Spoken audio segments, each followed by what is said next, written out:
Hello listeners and readers, welcome back to హులూస్లు stories world అబ్బా. ఈరోజు మన ఛానల్ కోసం నేను మీకు అందిస్తున్న మరొక కథ ప్రేసకి పార్ట్ 43 అబ్బా. ఈ కథలోని ముందర భాగాలు ఇప్పటి వరకు చూడని వాళ్ళ కోసం కామెంట్స్లో లింక్స్ ఇచ్చా. అలాగే మన ఛానల్లో ప్రతి కథకు ప్లేలిస్టులు కూడా ఉన్నాయి. కొంచెం సబ్స్క్రైబ్ చేసుకొని చూస్తూ కథ నచ్చినట్లయితే తప్పకుండా లైక్ చేసి కథ ఎలా ఉందో ఓ బుల్లి కామెంట్ రాయండి అబ్బా. మరి మనం ఈరోజు కథలోకి వెళ్ళిపోదామా? హారికను చంపడం కోసం నర్స్ ఎంతగా ప్రయత్నం చేసినా సరే ఆ ప్రయత్నాలు ఫలించవు. వర్షిత్ సుభాష్ని డాక్టర్కి అప్పగించి ప్రణీత్కి ఫోన్ చేయగా ప్రణీత్ పావనికి వార్నింగ్ ఇచ్చి ఆ ఫోన్ని తీసి మాట్లాడుతూ ఇన్వెస్టిగేషన్ రూమ్ నుండి బయటికి వస్తాడు. ఇంకొక వైపు గంగాధర్ నర్స్ చెప్పిన విషయాన్ని విని ఆమెకు ఒకరోజు సమయం ఇస్తూ హారికనైనా చంపమని లేదా కనీసం హనీనైనా కిడ్నాప్ చేసి తనకు అప్పగించమంటూ 10 లక్షలను ఆశ చూపించడంతో నర్స్ ఆ డీల్ని వినగానే చంపడం కన్నా కిడ్నాప్ చేయడమే సులభమని, ఒకవేళ తను దొరికినా కూడా తక్కువ శిక్షనే అనుభవించవచ్చు అని హనీ పాపను గమనిస్తూ కుదిరినప్పుడల్లా తనతో మాట్లాడుతూ మంచి చేసుకుంటూ అక్కడక్కడే తిరుగుతూ ఉంది. ఇంకోవైపు వర్షిత్ వల్ల ప్రణీత్ అర్జెంటుగా హాస్పిటల్కి రావడంతో అతన్ని చూసిన వర్షిత్ వారిద్దరూ కలిసి డాక్టర్ దగ్గరికి వెళ్ళగా డాక్టర్ ప్రణీత్ రావడాన్ని చూసి, చూడు ప్రణీత్, మీరు తీసుకువచ్చిన వ్యక్తి యాక్సిడెంట్ వల్ల చాలా గాయాలతో చనిపోయాడు. సో బాడీ అయితే చాలా వరకే పాడైంది. మీరు ఏం చేయాలనుకున్నా సరే కొన్ని గంటల్లోనే జరగాలి. అది కూడా మేబీ ఒక 10 గంటల వరకే. ఎందుకంటే ఆ తర్వాత బాడీ తప్పకుండా రంగు మారిపోతుంది, అలాగే బిగుసుకుపోతుంది. ఇప్పటికే మేము ఆ బాడీని కాపాడడానికి చాలానే ప్రయత్నం చేశాం, కానీ ఎలాంటి లాభం లేదు. వర్షిత్ ఆ మాటలు విని డాక్టర్ని చూస్తూ, డాక్టర్ గారు, ఆ బాడీని చెడిపోకుండా ఏమన్నా చేయగలమా అంటూ అడిగితే డాక్టర్, ఇదేమీ సినిమా కాదండి, జీవితం. పైగా అలాంటి మెడిసిన్ ఇండియాలో లేదు. పోనీ అది తెప్పించడానికైనా మనకు 24 గంటల సమయం పైనే పడుతుంది. సో నేను చెప్పాల్సింది నేను చెప్పా, ఇక మీ ఇష్టం అంటూ చెప్పి తన పనిని తను చూసుకుంటున్నాడు. అయితే వర్షిత్, బావా ఇప్పుడు మనం ఏం చేద్దాం అంటూ అడగ్గా ప్రణీత్ కొంచెం ఆలోచించి, ఏముంది, ఇప్పుడు నువ్వు వాడు బ్రతికే ఉన్నాడని పవన్ని నమ్మించాలి. వాడు వీడిని చంపడానికి వెతుక్కుంటూ రావాలి. అప్పుడు వాడు మనకు దొరికితే వీడిని చంపిన కేసు, అలాగే అసలు చంపమని చెప్పిన వారెవరో కూడా తెలుస్తుంది. కాకపోతే మనకు అది ఎవరో తెలుసు, కానీ పోలీసులకు సాక్ష్యాలు కావాలి కదా. ఆ సాక్ష్యాలు దొరికితే పావనికి శిక్ష పడడం సులభమవుతుంది వర్షిత్ అంటూ సుభాష్ రూమ్కి వారిద్దరూ వెళ్ళి వర్షిత్ ఫోన్లో వీడియోని ఆన్ చేసి తన చేతిలో పెట్టి ప్రణీత్ యాక్షన్ అంటూ చెప్పగానే వర్షిత్ బెడ్ మీద కళ్ళు మూసుకొని పడుకున్నట్లు ఉన్న సుభాష్ని చూస్తూ సెల్ఫ్గా వీడియో తీసుకుంటున్నట్లు వీడియోని తీస్తూ, ఏరా వీడిని నువ్వు చంపేశావనుకుంటున్నావా, కానీ వీడేమో బతికేశాడు కదా ఇప్పుడు అంటూ పక్కనే ఉన్న పల్స్ రిపోర్ట్ని కూడా ఫోన్లో చూపిస్తూ, చూడు పవన్, వీడు ఇంకో 2-3 గంటల్లో మెలకువలోకి వస్తాడు, అప్పుడు ఉంటుంది నీకు అంటూ ఇంకా వీడియోని రికార్డ్ చేస్తూనే, ఎరా చూస్తున్నావు కదా, వీడు ఇప్పుడు బ్రతికే ఉన్నాడు, పైగా నా కస్టడీలో ఉన్నాడు. నువ్విప్పుడు నా నుంచి చట్టం నుంచి అస్సలు తప్పించుకోలేవు. అలాగే వీడు మేల్కుంటే నీ నిజస్వరూపం వీడి నోటితోనే మా అక్కతో చెప్పిస్తా అంటూ ప్రణీత్ సుభాష్ చనిపోయినప్పుడు పవన్ అతన్ని చూస్తూ ఎలా అయితే వెగిలిగా సైగ చేశాడో ఆ వీడియోలో అదే టెంపోలో వర్షిత్ కూడా అతనికి సైగ చేసి వీడియోని ఆఫ్ చేసి వెంటనే దాన్ని చెక్ చేసుకుని, పని అయిపోయింది బావా అంటూ ప్రణీత్ని చూడగా ప్రణీత్, ఇంకా పని మిగిలే ఉంది వర్షిత్ అంటూ అతని ఫోన్ని వర్షిత్ చేతిలో పెట్టి రికార్డ్ చేయి అనడంతో వీడియోని ఆన్ చేయగా ప్రణీత్ సుభాష్ ముందు కుర్చీలో స్టైల్గా కూర్చొని, ఏంటి మీ కొడుకు మిమ్మల్ని జైలు నుంచి విడిపిస్తాడని మీరు అనుకుంటున్నారా ఏంటి, లేదా పగలే జైల్లో కూర్చొని కలలు కంటున్నారా? ఒకవేళ మీరు కలలు కంటే ఆ కలలన్నీ నెరవేరనివే అవుతాయి. ఎందుకంటే ఇప్పుడు వీడి ప్రాణం నా చేతుల్లో ఉంది. వీడు మీకు ఒక్కగానొక్క కొడుకు కదా, కానీ వీడికేమో రేసింగ్ పిచ్చి ఉందాయా. ఆ పిచ్చితోనే వీడు బైక్తో రేస్కి పోయాడు. చివరికి ఆ పిచ్చి కొంచెం వీడిని చావు బ్రతుకుల్లోకి నెట్టింది. ఇప్పుడు మీ కొడుకు బ్రతకాలి అంటే 20 లక్షలను పెట్టి ఆపరేషన్ చేయించాలి. నేను ఆపరేషన్ చేయిద్దామనే అనుకుంటున్నా. ఎందుకంటే వీడి ప్రాణం నాకు అవసరం కాబట్టి. కానీ నేను వీడికి ఆపరేషన్ చేయించాలి అంటే మీరు శ్రావణి విషయంలో, తన తల్లిదండ్రుల విషయంలో జరిగిన ఘోరాలు చెప్పాలి. ఆ ఘోరాలకు మిగిలి ఉన్న సాక్ష్యాలను కూడా మాకివ్వాలి. అలాగే అసలు ఆ పనిని ఎవరు చేశారు?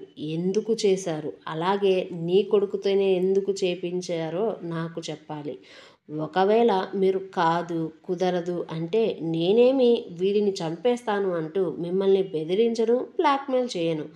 ఎందుకంటే వీడిని నేనేం చేయకపోయినా సరే ఇంకో 5, 6 గంటల్లో ఆపరేషన్ చేయకపోతే వీడంతట వీడే పైకి పోతాడు.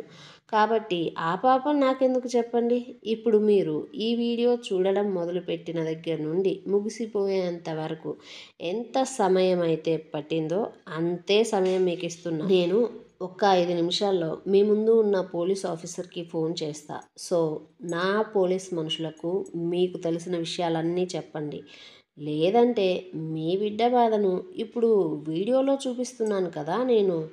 కానీ మీరు నిజాలను చెప్పకపోతే వీడి చావును మీకు లైవ్గా చూపిస్తా అంటూ చెప్పి ఫోన్ వైపు కోపంగా చూస్తూ, జాలిగా సుభాష్ వైపు చూస్తూ అంటూ అన్నాడు. అలా ఆ వీడియో రికార్డింగ్ అవ్వగానే దాన్ని ఆపేసిన వర్షిత్ వారిద్దరూ కూడా వారి వారి వీడియోలను చూసుకుంటూ ఒకరు పవన్కి పంపితే మరొకరు సుభాష్ అమ్మా నాన్న జైల్లో ఉన్న జైలర్కి పంపించారు. అయితే ఆ వీడియో చూసిన జైలర్ వెంటనే ప్రణీత్కి ఫోన్ చేసి మాట్లాడగా ప్రణీత్ అతనితో కొద్దిసేపు ఆ విషయం గురించి, చేయాల్సిన పని గురించి చెప్పాడు. దాంతో అతను సరే సార్ అంటూ ఫోన్ పెట్టేసి సుభాష్ తల్లిదండ్రుల దగ్గరకు వెళ్ళి విడివిడిగా వారిని వేరువేరు గదులలో ఉంచి వీడియోని చూపిస్తూ విషయం మొత్తం చెప్పి, ఒక్క నిమిషంలో మీరు నిజాలను చెప్పాలి, లేకపోతే మీ కొడుకు పైకి పోతాడు అనగానే వారు కొడుకు కోసం నిజాలు చెప్పడానికి ఒప్పుకుంటాము అని ముందుకు వచ్చారు. కానీ వారికి చాలా రకాల భయాలు ఉన్నాయి మనసులో.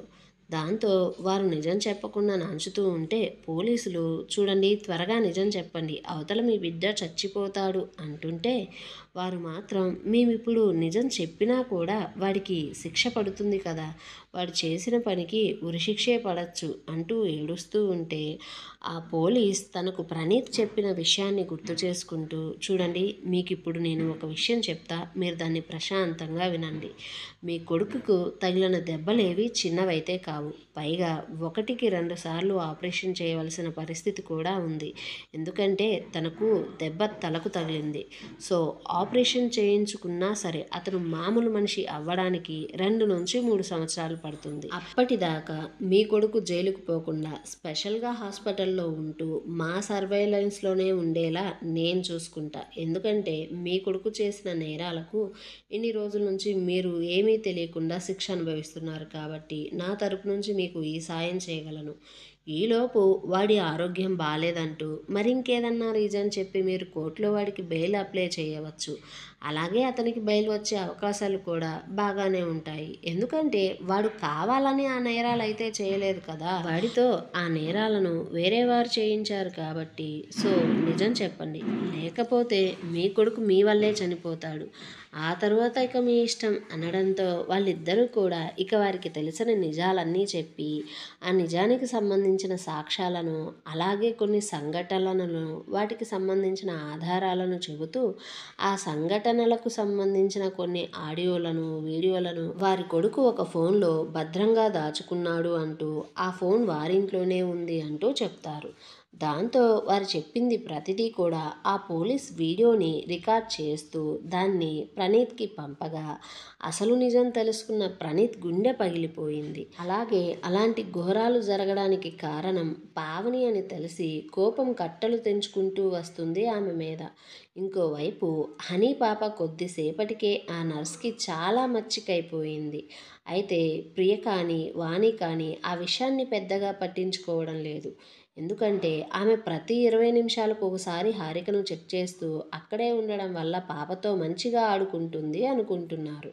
ఇంతలో డాక్టర్ హారికను మరొకసారి పూర్తిగా చెక్ చేసి ఇప్పుడు హారిక ఓకే, అలాగే హారిక కడుపులో ఉన్న బిడ్డ కూడా క్షేమంగా ఉంది అంటూ మరికొంతసేపటిలో ఆమెకు మెలకువ వచ్చే అవకాశం ఉంది అని చెప్పారు. కానీ ఆమెకు మెలకువ వచ్చిన తరువాత హారిక ఎలాంటి ఒత్తిడికి గురి కాకూడదు అని ఆమెను మరికొన్ని రోజులు జాగ్రత్తగా చూసుకోమంటూ చెప్పారు. అయితే ఆ విషయం అక్కడ ఉన్న అందరూ విన్నారు. హారికకు బాగయింది అన్న మాటను విని కూడా ప్రణీత్ ఇంకా కోపంగా ఉండడంతో వర్షిత్ అది గమనించి ప్రణీత్ దగ్గరికి వచ్చి, బావా అంతా సరిగానే ఉంటుంది బావా, అక్కను నేను హ్యాండిల్ చేస్తా, ఆమెకు ఎలా నచ్చజెప్పాలో నాకు బాగా తెలుసు, నువ్విప్పుడు తెలిసిన విషయాన్ని కొంచెం ప్రశాంతంగా డీల్ చేయడానికి మాత్రం చూడు, అంటే పావని విషయం. అంటే ఇప్పుడు ఇలాంటి సమయంలో మళ్ళీ ఆ విషయాలన్నీ అక్క దగ్గర దాకా వస్తే తన పరిస్థితి ఎలా ఉంటుందో మనకు తెలియదు కదా అనడంతో ప్రణీత్ ఆలోచనలో పడ్డాడు. ఇంకోవైపు పవన్ అప్పుడే ఆ వీడియో చూసినాడు అనే నోటిఫికేషన్ వర్షిత్కి రాగానే ఆ విషయాన్ని ప్రణీత్కి చెప్పి మనం సిద్ధంగా ఉండాలి అంటూ దాని గురించి మాట్లాడుకుంటూ ప్రణీత్ పావని ఇన్వెస్టిగేషన్ ఎక్కడి వరకు వచ్చిందో తెలుసుకోవడం కోసం ఫోన్ చేసినా ఎలాంటి ప్రయోజనం లేదు. దాంతో నిజాలన్నీ అప్పటికే తెలుసుకున్న ప్రణీత్కి అది ప్రాణాలతో ఇక భూమి మీద ఉండకూడదు, అన్ని తప్పులు చేసింది కాబట్టే దానికి ఖచ్చితంగా బ్రతికే హక్కు లేదు అంటూ పట్టరాని కోపంతో ఇక అక్కడ ఉండలేక అతను పావని దగ్గరికి వెళ్ళిపోతాను అంటే వర్షిత్ అతన్ని ఆపుతూ అక్కకు మెలకువ రాని బావా, అలాగే పవన్ కూడా ఏదో ఒక స్టెప్ని తీసుకొని అప్పుడే కదా మనం పవన్ అనే దెయ్యం నుంచి అక్కను పూర్తిగా విడిపించగలం. ఎందుకంటే శ్రావణి విషయంలో పవన్కి శిక్ష పడే అవకాశం లేదు ఇక్కడ. వాడికి శిక్ష పడాలి అంటే కేవలం సుభాష్ విషయంలోనే జరుగుతుంది. ఒక్కసారి కొంచెం ప్రశాంతంగా ఆలోచించి ఈ విషయం గురించి. ఇప్పుడు అక్క కడుపులో బిడ్డకు ఏమీ జరగకుండా ఉండడమే మనకు కావాల్సింది. ఒక్కసారి అక్క పరిస్థితి, బిడ్డ పరిస్థితి ఓకే అని తెలిసిన తర్వాత మనం అందరినీ మడత పెట్టేద్దాం అంటూ వర్షిత్ అతన్ని మెల్లగా అతన్ని శాంతింపజేయడానికి మాటలతో దూవుతూ ఉన్నాడు. ఇంకోవైపు ఆ వీడియోని చూసిన పవన్కి ఏం చేయాలో తెలియడం లేదు. అతని మీద అప్పటిదాకా శృంగార సవారీ చేసి అలసిపోయి ఉన్న కమల్ని అతని ముఖంలో మారుతున్న భావాలను చూస్తూ అప్పటిదాకా ఆమె అనుభవించిన సుఖానికి సంతృప్తి చెందుతూ, ఓయ్ ఏంటి ఇప్పటిదాకా నాకు స్వర్గం చూపించావు, నువ్వు కూడా నాతో సుఖాన్ని అనుభవించి ఇంతలోనే ముఖం ఎందుకు అలా పెట్టుకున్నావు, ఏంటి నీకు గ్యాప్ వచ్చేసరికి ఈ సుఖం సరిపోలేదా, ఇంకా కావాలనిపిస్తుందా అంటూ అతని శరీరాన్ని కామంతో తాకుతూ నూలు పోగులేని ఆమె శరీరంతో అతనిని మరోసారి పూర్తిగా అల్లుకుంటూ, చూడు నీకు నిమిషంలోనే మూడు వచ్చేలా చేస్తా నేను అంటూ అతని భావాలను ఏమాత్రం పట్టించుకోకుండా నూలు పోగులు లేని వారి శరీరం మీద దుప్పటిని కప్పి అతని శరీరాన్ని తడమడం మొదలు పెడుతూ ఉంటే పవన్ ఆమెను దూరంగా జరిపి తల పట్టుకుంటూ, మన సంసారం తర్వాతే, ముందు దీన్ని చూడు అంటూ కోపంగా అతని ఫోన్ని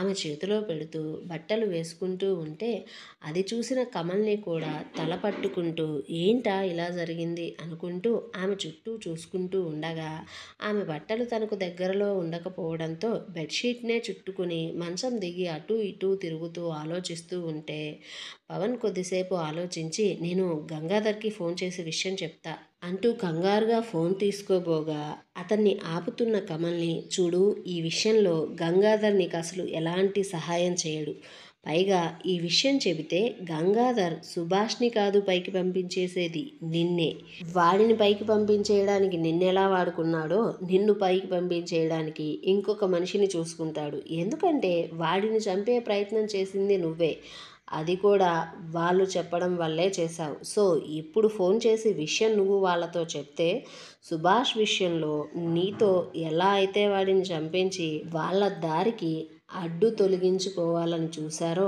నిన్ను కూడా అలాగే చేస్తారు. ఎందుకంటే వాళ్ళిప్పుడు చేపించిన నేరానికి మిగిలి ఉన్న ఒకే ఒక్క సాక్ష్యానివి నువ్వే కాబట్టి. అందుకే ఈ విషయంలో వాళ్ళను నువ్వు సహాయం అడక్కు. అలాగే ఈ విషయం వాళ్ళకు తెలియకూడదు కూడా అనడంతో అతను కూడా ఆమె మాటలను విని ఆలోచనలో పడ్డాడు. అలా ఒక 10 నిమిషాలు ఆలోచించుకున్న తరువాత కమల్ని అతనికి ఒక సలహా ఇవ్వడంతో అతను కూడా ఆమె చెప్పిన విధంగానే చేయాలి అనుకున్నాడు. ఇంకోవైపు హనీని బాగా మంచిగా చేసుకుని చాలా తెలివిగా ఆమెతో వారందరి ముందే దాగుడుమూతలు ఆటలు ఆడుతూ ఆ నర్స్ హనీని అక్కడి నుంచి ఆడిస్తూ చాలా తెలివిగా కిడ్నాప్ చేసి ఆమెకు సంబంధించిన వారికి హనీని ఇచ్చి విషయం చెప్పి హాస్పిటల్ నుంచి పంపించేసి ఏమీ తెలియనట్లుగా మళ్ళీ హాస్పిటల్ లోపలికి వచ్చి ఈసారి హారిక రూమ్కి వెళ్లకుండా కామన్గా ఎప్పటిలాగా తన పని తాను చేసుకుంటూ ఉంది. ఇంకోవైపేమో స్టేషన్లో ఉన్న పావని అయితే ప్రణీత్ చెప్పిన దాని గురించి చాలాసేపు ఆలోచించుకున్న తర్వాత ఒక నిర్ణయానికి వచ్చి ఆమె ఆ పోలీస్ ఇన్వెస్టిగేషన్ రూమ్ నుంచి వాష్రూమ్ అంటూ చెప్పి బయటికి వచ్చి వాష్రూమ్కి వెళ్ళిపోయింది. అయితే ఎంతసేపటికి పావని వాష్రూమ్ నుంచి ఆ రూమ్లోకి రాకపోవడంతో వెతుక్కుంటూ లేడీ కానిస్టేబుల్స్ వాష్రూమ్స్ దగ్గరకు వెళ్ళగా అక్కడ జరిగింది చూస్తూ షాక్ అవుతూ ఉన్నారు. ఏమండోయ్, మరి ఇప్పుడు కథలో తర్వాత ఏం జరగబోతుందో తెలుసుకోవాలంటే మీకు తెలుసు కదా, మన ఛానల్ని సబ్స్క్రైబ్ చేయాలి, ఈ వీడియోని లైక్ చేయాలి, అలాగే కథ ఎలా ఉందో కామెంట్ కూడా చేసి చెప్పండి అబ్బా కొంచెం.